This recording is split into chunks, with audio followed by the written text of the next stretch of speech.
पाकिस्तान समेत दुनिया भर में खजूरों का मजहबी त्यौहार अकीदत और एहतराम से मनाया गया। दुनिया भर की तरह पाकिस्तान में भी खजूरों का मजहबी त्यौहार नहायत अकीदत, एहतराम और मजहबी जोश व जज्बे के साथ मनाया गया। इस मौका पर मुख्तलिफ शहरों में खुसूसी इबादत, रैलियां और दुआया तकरीबात का एहतमाम किया गया।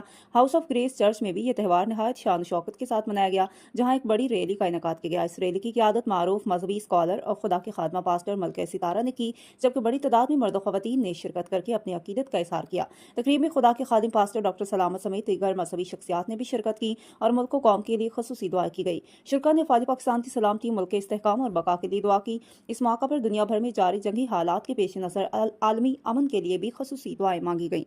चर्च इंतजामिया की जानिब से पाकिस्तान के तमाम रियासती इदारों का शुक्रिया अदा किया गया और उनकी तरक्की, बका और इस्तेहकाम के लिए भी दुआ की गई। तकरीब के अख्ताम पर शुरा ने अमन, भाईचारे और मजहबी हम आहंगी के पैगाम को आम करने के अज़म का इजहार किया।